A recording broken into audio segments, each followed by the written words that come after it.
Last लेक्चरमध्ये आपण inverse trigonometric function part 1 मध्ये फॉर्म्युलांवर डिस्कशन केलं होतं.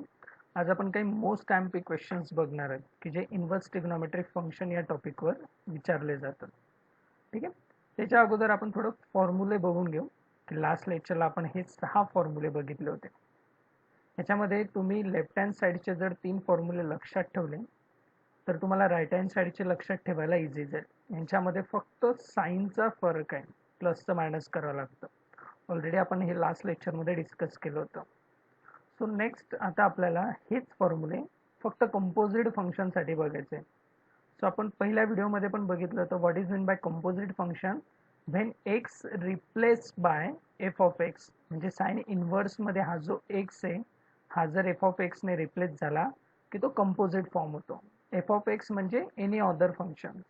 मग साइन इन्व्हर्स एक्सचा डेरिव्हेटिव्ह 1/√1 मायनस एक्स स्क्वेअर. मग साइन इन्व्हर्स एफ ऑफ एक्सचा डेरिव्हेटिव्ह 1/√1 मायनस एफ ऑफ एक्सचा square and multiply by D d x of F of x. हो, जिथं एक्स असेल तिथे एफ ऑफ एक्स रिप्लेस होतो आणि त्याला compulsory multiply by D d x of F of x करतो. हे आपण कंपोजिटमध्ये ऑलरेडी बघितलेले. सेम असंच फॉर टॅन साठी पण, टॅन इन्व्हर्स साठी पण आणि सेक इन्व्हर्स साठी पण. It is not only for this, regarding to all trigonometric inverse फंक्शनसाठी आपल्याला हेच करावं लागणार आहे की तुम्हाला एक्स हा त्या फंक्शनने रिप्लेस करावं लागेल आणि compulsory multiply by D d x of F of x करावं लागेल. दॅट मीन्स जेवढे फंक्शन असतील तेवढे डेरिव्हेटिव्ह येणारच आहे.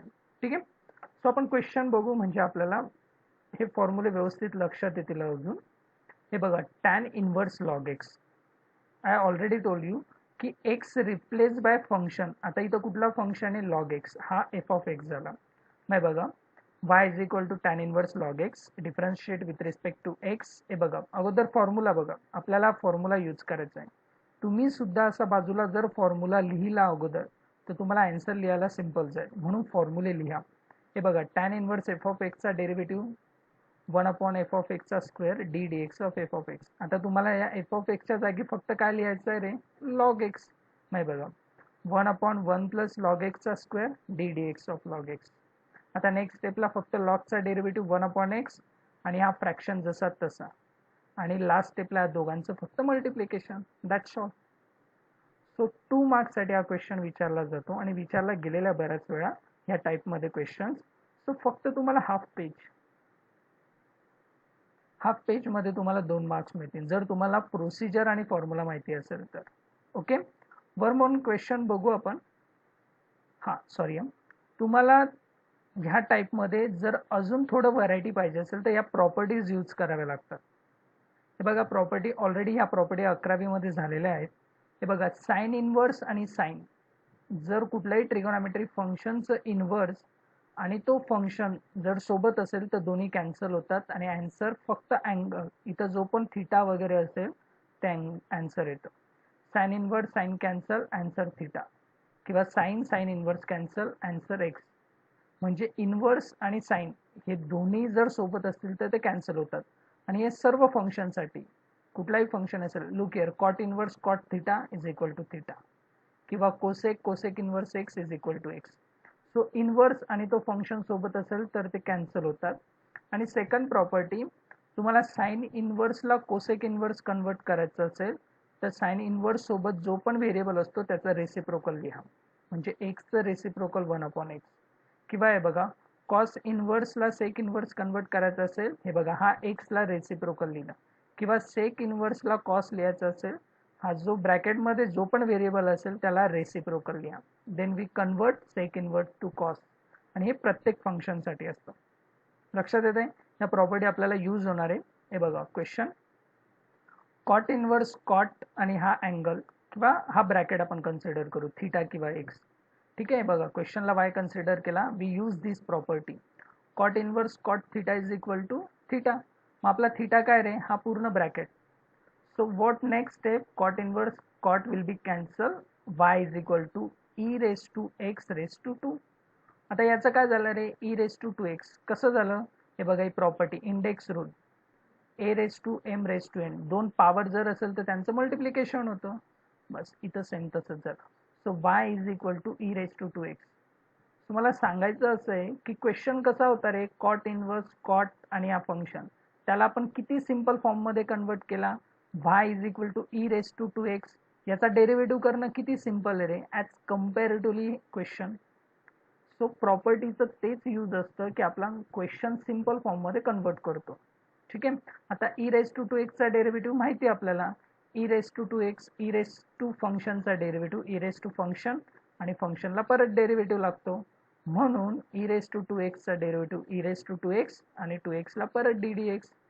2x डेरिव्हेटिव्ह कुठलाही number constant number multiply divide असेल तर त्याचा डेरिव्हेटिव्ह होत नाही, तो फंक्शन जसा तसा असतो, तो डिजिट.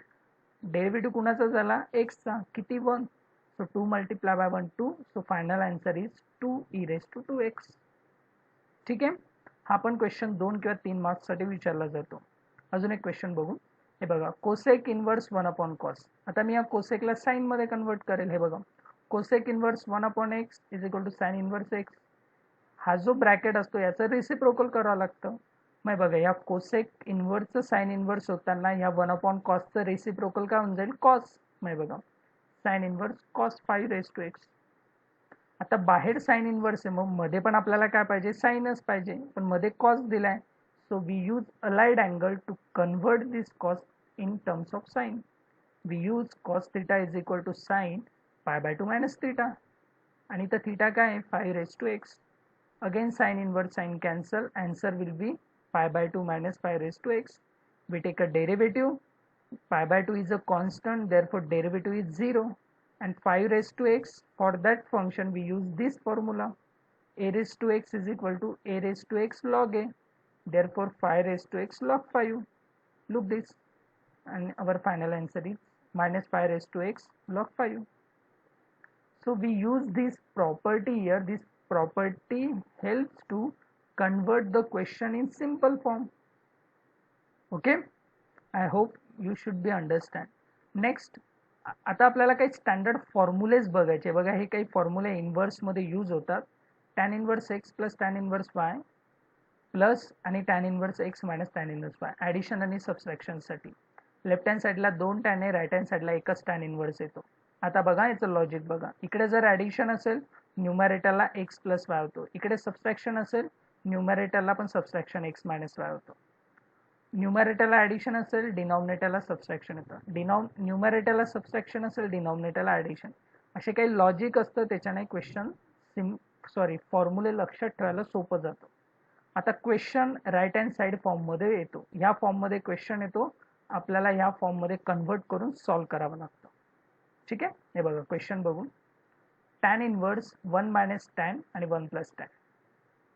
लक्षात आलं.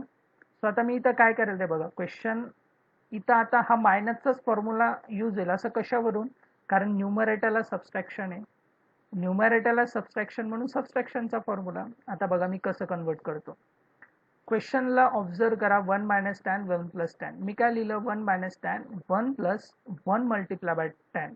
हा 1 इथं घेतल्यावर काही खूप मोठा फरक पडणार आहे का क्वेश्चनमध्ये, नाही, पण त्याचा आन्सरमध्ये खूप मोठा इफेक्ट होणार आहे. हा 1 मी इथं लिहिला, हा 1 लिहिण्यामागे रिझन तुम्हाला पुढच्या स्टेपमध्ये कळूनच जाईल. ह्या 1ला आता मी टॅन 45 ने रिप्लेस करेल, because tan 45 is equal to 1. ते बघा, न्यूमरेटरचा 1 टॅन 45 आणि हा मल्टिप्लाय 1 टॅन 45. आता आपला आन्सर आणि फॉर्म्युल्याचा राईट हँड साईड कम्पेअर करा. बघा, तुमच्या लगेच लक्षात येईल x is equal to tan 45 आणि y is equal to tan x by 2 आला. मग आता याचा आन्सर काय रे, tan inverse x minus tan inverse y. हे बघा, tan inverse tan 45 tan inverse tan x by 2. लक्षात आलं. आता पुढे काय होऊन जाईल रे, tan inverse tan cancel, answer 45, tan inverse tan cancel, answer x by 2. Question बघा किती सिंपल फॉर्ममध्ये कन्वर्ट झाला. क्वेश्चन काय होता रे, टॅन इनवर्स आणि फ्रॅक्शनमध्ये, त्याला मी कशात कन्वर्ट केलं, tan inverse 45 minus x by 2. याच्यापैकी 45 कॉन्स्टंट आहे, त्याचा डेरिव्हेटिव्ह 0, मला फक्त एक्स बाय 2चा डेरिव्हेटिव्ह करावा लागेल. लक्षात आलं. मी क्वेश्चनला फॉर्म्युलामध्ये कसं कन्वर्ट केलं, आपल्याला हे लॉजिक शिकायचं आहे की क्वेश्चनला आपल्याला फॉर्म्युल्याच्या फॉर्ममध्ये आणावं लागेल आणि फॉर्म्युला यूज करून क्वेश्चनला सिंपल फॉर्ममध्ये कन्वर्ट करता आलं पाहिजे, तेव्हा तुम्हाला मॅथ सिंपल वाटेल. आता बघा, डिफरन्सिएशन 45चा डेरिव्हेटिव्ह 0, कारण तो कॉन्स्टंट आहे. एक्स बाय टूचा डेरिव्हेटिव्ह बघा कसा झाला. 2 डिनॉमिनेटरला म्हणजे डिवाइड आहे, कुठलाही नंबर डिवाइड मल्टिप्लाय असेल त्याचा डेरिव्हेटिव्ह होत नाही, एक्सचा डेरिव्हेटिव्ह 1, म्हणून फायनल आन्सर -1/2. आणि मग आता तुमच्या हे लॉजिक कसं लक्षात येईल रे, जेवढे तुम्ही क्वेश्चन सॉल्व्ह करणार तेवढं तुमचं ऑटोमॅटिक लॉजिक स्वतः डेव्हलप होत जाईल आणि तुमच्या लक्षात येत जाईल. याला बेस्ट वे एकच, नंबर ऑफ क्वेश्चन सॉल्व्ह करायचे, ऑटोमॅटिक लॉजिक डेव्हलप होतं. ओके, सो नेक्स्ट अजून एक क्वेश्चन त्याच फॉर्म्युलावर ह्या फॉर्मॅटमध्ये विचारला जातो. याच्यामध्ये तुम्हाला काय करावं लागतं रे, आधी या क्वेश्चनचे सिम्पटम्स बघा. न्यूमरेटरला एक्स आणि डिनॉमिनेटरला त्याचा स्क्वेअर असतो, म्हणजे न्यूमरेटरला जो व्हेरिएबल असेल ना त्याचा स्क्वेअर डिनॉमिनेटरला असतो. ठीक आहे, मग बघा आता मी काय करेल, क्वेश्चनला वाय कन्सिडर केलं. आता मी ह्या 8x आणि 15xला अशा दोन नंबरमध्ये स्प्लिट करेल की ॲडिशन 8x आणि मल्टिप्लिकेशन 15x² आलं पाहिजे. आता ॲडिशनच का, कारण डिनॉमिनेटरला सबस्ट्रॅक्शन आहे म्हणून. ठीक आहे, मग बघा 8xला मी कसं कन्वर्ट केलं, 5x + 3x म्हणजे 8x, 5x multiply by 3x 15x². आता मी असं का लिहिलं रे, हे बघा लक्षात आलं का लिहिलं. फॉर्म्युलाचा राईट हँड साईड बघा, tan inverse x + y 1 - xy. x म्हणजे काय झाला 5x आणि y म्हणजे काय झाला 3y. ह्या फॉर्ममध्ये कन्वर्ट करण्यासाठी मी 8x आणि 15xला 5x आणि 3x मध्ये स्प्लिट केलं. हे बघा डिनॉमिनेटरला सबट्रॅक्शन म्हणजे न्यूमरेटरला ॲडिशन, ते लॉजिक यूज केलं. आता याचा आन्सर काय येईल रे, tan inverse 5x tan inverse 3x. मग आता याचा डेरिव्हेटिव्ह सोपा होऊन जाईल. tan इनवर्स 5xचा डेरिव्हेटिव्ह काय होऊन जाईल, 1/1 + 5x (स्क्वेअर) आणि 5xचा डेरिव्हेटिव्ह. आपण कंपोजिट फंक्शन बघितलं ना इनवर्समध्ये, tan इनवर्स f(x)चा डेरिव्हेटिव्ह 1/f(x)² आणि f(x)चा डेरिव्हेटिव्ह, बस तेच फॉर्म्युला इथे यूज झाले. आणि या tan इनवर्स 3xला पण सेम तसंच. आता पुढे काय होईल रे, 5 जसा तसा, एक्सचा डेरिव्हेटिव्ह 1, 1 मल्टिप्लाय बाय 5, 5 हा 5 ह्या 1ला मल्टिप्लाय होतो, म्हणून हे बघा पुढे 5/1 + 25x² कसं आलं रे, 5चा स्क्वेअर 25, एक्सचा स्क्वेअर x². आणि सेम प्रोसिजर यांच्यासाठी पण केली. हे बघा 3xचा स्क्वेअर 9x², 3xचा डेरिव्हेटिव्ह 3, 3 मल्टिप्लाय बाय 1 3. हे बघा that is our final answer. अशा टाईपमध्ये सुद्धा क्वेश्चन येतात. ह्या टाईपच्या व्हरायटी सुद्धा बुक्समध्ये दिल्या आहे. ह्या क्वेश्चनवरून तुम्हाला ते क्वेश्चन तुम्ही ट्राय करा, तुम्हाला ते लक्षात येते. ठीक आहे, मी प्रत्येक पॅटर्ननुसार एक एक क्वेश्चन फक्त अंडरस्टँडिंगसाठी घेतो. ठीक आहे, तुम्ही बुक्समधले अजून क्वेश्चन ट्राय करा, म्हणजे तुमच्या अजून तो टॉपिक व्यवस्थित लक्षात येईल. ठीक आहे, आणि याच्यानंतर हा एक pattern most of the time बोर्डात पण विचारला गेलेला आहे. ह्या पॅटर्नचे सिम्पटम्स बघा, बाहेर साइन किंवा कॉसच असतं इन्व्हर्समध्ये, न्यूमरेटरला साइन आणि कॉसचं ॲडिशन किंवा सबट्रॅक्शन असतं आणि डिनॉमिनेटरला फक्त नंबर असतो. सिम्पटम्स, न्यूमरेटरला साइन कॉसचं ॲडिशन सबट्रॅक्शन, डिनॉमिनेटरला डिजिट आणि बाहेर साइन इन्व्हर्स किंवा कॉस इन्व्हर्स असतं. आता बघा मी काय काय करतो, डिनॉमिनेटर सेपरेट केला आणि हे जे डिजिट आहे ना, ह्या डिजिटला मी साइन आणि कॉस अल्फा असं सबस्टिट्यूशन करतो. आता हे सबस्टिट्यूशन का करतो त्याचं सुद्धा रिझन आहे. सबस्टिट्यूशन केल्यामुळे काय झालं रे, बघा काय तयार झालं, 4/√41ला मी कॉस अल्फा म्हणजे कॉस अल्फा साइन, हे बघा कॉस आणि साइन. इकडे पण 5/√41 साइन अल्फा, साइन आणि कॉस, हे बघा साइन अल्फा कॉस एक्स. हा कशाचा फॉर्म्युला आहे रे, हे बघा फॉर्म्युला बघा अगोदर, साइन a + bचा काय फॉर्म्युला आहे, साइन कॉस कॉस साइन. आता मी तर साइनचाच का फॉर्म्युला तयार केला, कारण क्वेश्चनमध्ये बाहेर साइन इन्व्हर्स दिलेलं आहे, मध्ये सुद्धा साइन पाहिजे, तेव्हा साइन इन्व्हर्स साइन कॅन्सल होईल, म्हणून मी तर साइन a + bचा फॉर्म्युला ॲडजस्ट केला. आणि साइन a + bच्या फॉर्म्युलामध्ये pair sine cos cos sine असतं, म्हणून मी ह्या 4√41ला कॉस सबस्टिट्यूट केलं आणि 5√41ला साइन सबस्टिट्यूट केलं. आलं लक्षात. आता काय होईल, आता किती सोपं झालं, साइन इन्व्हर्स साइन कॅन्सल, वायची व्हॅल्यू काय आली रे, एक्स + अल्फा. क्वेश्चनकडे एकदा ऑब्झर्व करा बरं का, साइन इन्व्हर्स आणि हा फ्रॅक्शन याला मी किती सिंपल फॉर्ममध्ये कन्वर्ट केलं, y = x + अल्फा. एक्स आणि अल्फाचा डेरिव्हेटिव्ह करणं किती सिंपल आहे ॲज कम्पॅरेटिव्हली. क्वेश्चन एक्सचा डेरिव्हेटिव्ह 1 आणि अल्फाचा डेरिव्हेटिव्ह 0, कारण अल्फा कॉन्स्टंट आहे. झाला आन्सर. ह्या पॅटर्नमध्ये क्वेश्चन विचारले बोर्डाला, सो हा पॅटर्न सुद्धा व्यवस्थित करा आणि याचे जे दुसरे क्वेश्चन्स असतील ते सुद्धा ट्राय करा. ठीक आहे, आणि नेक्स्ट आणि शेवटचा फॉर्मॅट इन्व्हर्स ट्रिगोनॉमेट्रिकमध्ये येतो हे 3 फॉर्म्युले. हो, याच्यावर पण क्वेश्चन विचारले गेलेले आहेत. हे बघा, लेफ्ट हँड साईडला sine 2 theta, cos 2 theta, tan 2 theta हे फॉर्म्युले परत 11वीचेच आहे. लेफ्ट हँड साईडला सगळे टॅन मध्ये आन्सर आहे बघा त्यांचे, आणि अँगल थिटा झालाय बघा. 2 थिटाचा थिटा म्हणजे हाफ अँगल झाला. साईनचा फॉर्म्युला बघा 2 टॅन 1 प्लस टॅन स्क्वेअर. कॉसचा formula 1 minus tan square 1 plus tan square. Sine आणि कॉसचा डिनॉमिनेटर सेम आहे बघा, फक्त न्यूमरेटर मध्ये फरक आहे. आणि टॅन बघा, साईनचं न्यूमरेटर आणि टॅनचं न्यूमरेटर सेम आहे बघा 2 टॅन. आणि टॅनचं डिनॉमिनेटर आणि कॉसचं न्यूमरेटर बघा सेम आहे, म्हणजे साइन अपॉन कॉस केल्यावर हा फॉर्म्युला तयार होतो. पण तुम्हाला लक्षात हे बघा ह्या फॉर्ममध्ये लक्षात ठेवायचं आहे, कारण क्वेश्चनमध्ये असं क्वेश्चन विचारला जाईल 2x upon 1 plus x square किंवा या फॉर्मॅटमध्ये, तेव्हा तुम्हाला एक्सला टॅन थिटाने रिप्लेस करायचं आहे आणि तेव्हा तुम्हाला असा फॉर्म्युला तयार येईल आणि तेव्हा तुम्हाला साइन 2 थिटा सबस्टिट्यूट करायचं आहे. लक्षात आलं? हे बघा, आपण क्वेश्चन बघू तेव्हा तुमच्या लक्षात येईल मला काय सांगायचं आहे. पण तुम्हाला महत्त्वाची गोष्ट काय आहे, फॉर्म्युले तर लक्षात ठेवायचे, पण तुम्हाला हा पॅटर्न लक्षात ठेवायचा आहे 2x upon 1 plus x square 1 minus x square upon 1 plus x square, कारण ह्या पॅटर्नवर क्वेश्चन विचारतात. हे बघा, cos inverse 1 minus x square 1 plus x square आपण काय यूज करणार याला आहे बघा हा फॉर्मॅट. म्हणून मी काय सांगितलं, हे एक्स मध्ये लक्षात ठेवलं तेव्हा तुमच्या लक्षात येईल की हा कॉस 2 थिटाचा फॉर्म्युला आहे. जर मी एक्सच्या ठिकाणी टॅन सबस्टिट्यूट केला तर, म्हणून मी काय करेल, we put x is equal to tan theta. आता मी एक्सला जर टॅन थिटा सबस्टिट्यूट केलं ते बघा 1 minus tan square 1 plus tan square. आणि हा कशाचा फॉर्म्युला झाला रे, कॉस 2 थिटाचा. हे बघा, आता कॉस इनवर्स कॉस का होऊन जाईल, कॅन्सल. क्वेश्चन काय तयार झाला रे, y is equal to 2 theta. Question कसा होता रे, कॉस इनवर्स आणि हा फ्रॅक्शन त्याला आपण किती सिंपल फॉर्ममध्ये कन्वर्ट केला. आता थिटाची व्हॅल्यू हे बघा, इथं मी ऑलरेडी फाइंड आउट केली, x is equal to tan theta. हा टॅन इकडे एक्स सोबत गेल्यानंतर काय होऊन जाईल रे, इनवर्स. म्हणून थिटाची व्हॅल्यू काय झाली, टॅन इनवर्स. कारण क्वेश्चन एक्स मध्ये, सो आपला आन्सर सुद्धा एक्स मध्ये चालला पाहिजे, थिटामध्ये नाही चालणार. म्हणून we convert theta in terms of x. म्हणून आपण थिटाची व्हॅल्यू हे बघा इकडे सबस्टिट्यूट केली आणि आता याचा डेरिव्हेटिव्ह करायचा. सांगायचं रिझन एवढं, रिझन बिहाइंड दॅट की क्वेश्चनचा फॉर्मॅट बघा किती हार्ड होता. क्वेश्चन दिसायला इनिशियली, पण त्याला आपण कसा कन्वर्ट केला रे, y is equal to 2 tan inverse x. Tan inverse एक्सचा डेरिव्हेटिव्ह करणं सिम्पल आहे, पण त्याच्यासाठी आपल्याला हा फॉर्मॅट लक्षात ठेवावा लागेल. तुम्हाला प्रत्येकाचं कॉस साइन टॅन सगळ्यांचं एक्समध्ये फॉर्मॅट लक्षात ठेवावं लागेल, तेव्हा तुम्ही एक्सला टॅन थिटा सबस्टिट्यूट करून क्वेश्चन लिहू शकता. ठीक आहे.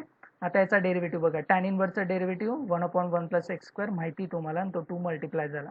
हे सिम्पल आहे, इकडे काही मोठं इश्यू नाही. मेन आपल्याला हे ॲडजस्टमेंट जमली पाहिजे. याच्यामध्ये अजून एक लॉजिक असं आहे, बाहेर जर कॉस इनवर्स असेल तर मध्ये डेफिनेटली कॉसचाच फॉर्म्युला तयार होतो, किंवा बाहेर साईन असेल तर साईनचा. पण कधी कधी बाहेर कॉस असेल तर मध्ये साईनचा पण फॉर्म्युला तयार होतो, हे लक्षात ठेवा. कधी कधी ट्विस्ट पण येतो, हे बघा पुढच्या क्वेश्चनला तेच आहे. 1 minus 25 x square 1 plus 25 x square. आता हा फॉर्मॅट कॉसचा आहे, पण बाहेर साईन दिलेलं आहे बघा. सो बघा मी काय करेल आता इथं, जर एक्स सोबत कुठलाही डिजिट असेल, लॉजिक लक्षात घ्या, एक्स सोबत कुठलाही डिजिट असेल तर त्याला सुद्धा तुम्हाला स्क्वेअरमध्ये लिहावं लागेल. 5x bracket square, 5x bracket square म्हणजे काय झालं बाळांनो, 25x स्क्वेअर. आणि आता मी काय करेल, 5x is equal to tan theta substitute करेल. कारण फॉर्म्युल्यामध्ये काय रे, 1 मायनस टॅन स्क्वेअर 1 प्लस, त्या टॅनला कुठं कोएफिशियंट मल्टिप्लाय आहे का, नाही. म्हणून आपल्याला हा 5 सुद्धा सबस्टिट्यूशनमध्ये कन्सिडर करावा लागेल. म्हणून 5x is equal to tan theta, theta is equal to tan inverse 5x. म्हणून हे बघा formula 1 minus tan square 1 plus tan square, formula कशाचा आहे, कॉस 2 थिटाचा. मग आता बाहेर साइन इनवर्स आहे, मध्ये कॉस आहे, मग again we use allied angle, convert this cos in terms of sine. Sine pi by 2 minus 2 theta, again sine inverse sine cancel. हे बघा हा फॉर्म्युला यूज केला, sine inverse sine cancel, y is equal to pi by 2 minus 2 theta. हे बघा question कसा होता रे, sine inverse 1 minus 25 x square 1 plus 25 x square, त्याला मी किती सिंपल कन्वर्ट केला, y is equal to pi by 2 minus 2 theta by using this property. सो आपल्याला हे शिकायचं आहे हे बघा, मी तुम्हाला 100 क्वेश्चन नाही सांगणार, पण मी तुम्हाला 5 पॅटर्न असे शिकवणार आहे, अशा लॉजिक सांगणार आहे की त्या 5 पॅटर्नवर तुम्ही 50 क्वेश्चन तयार करू शकता. आणि मॅथ असं जर तुम्ही असं जर तुम्ही शिकलात तर मॅथ सारखं सिम्पल तुम्हाला काही वाटणार नाही. सो आपल्याला पॅटर्न आणि त्याचं लॉजिक शिकायचं आहे. बाकी यांचं डेरिव्हेटिव्ह करणं तर सोपं आहे. π/2चं डेरिव्हेटिव्ह काय होतं, 0. थिटाची व्हॅल्यू सबस्टिट्यूट केली आणि पुढे कसा डेरिव्हेटिव्ह होतो हे आपल्याला माहिती आहे.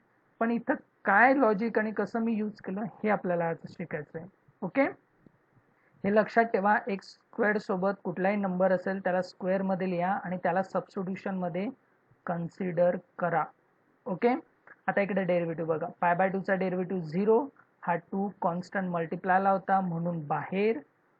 टॅन इनवर्स एफ ऑफ एक्सचा डेरिव्हेटिव्ह 1/f(x) चा स्क्वेअर आणि f of x चा परत डेरिव्हेटिव्ह. ऑलरेडी आपण ह्या फॉर्मॅटवर क्वेश्चन सॉल्व्ह केलाय. 5x चा डेरिव्हेटिव्ह 5 मल्टिप्लाय बाय 1 5. हे बघा, 5x चा डेरिव्हेटिव्ह 5. हा 5 1 ला मल्टिप्लाय होईल आणि हा 2 पण इथं मल्टिप्लाय होऊन जाईल, म्हणजे फायनल आन्सर -10/1 + 25x². येतं लक्षात? आय होप सो तुम्हाला एवढे सर्व क्वेश्चन वरून इन्व्हर्स ट्रिग्नोमेट्रिक फंक्शन लक्षात आलं असेल. तुम्ही एवढे क्वेश्चन पॅटर्न कन्सिडर करून एवढे जरी क्वेश्चन तुम्ही व्यवस्थित केले तर ह्याच क्वेश्चनशी रिगार्डिंग सिमिलर क्वेश्चन बुकमध्ये तेवढे जरी तुम्ही व्यवस्थित केले तरी इन्व्हर्स ट्रिग्नोमेट्रिक फंक्शन डेरिव्हेटिव्हसाठी तुमचा कंप्लीट स्ट्रॉंग होऊन जाईल. आय होप सो या व्हिडिओमधून नक्कीच तुम्हाला थोडाफार तरी इन्व्हर्स ट्रिग्नोमेट्रिक फंक्शन लक्षात आलं असेल आणि नक्कीच तुमचा फायदा आहे. थँक्यू.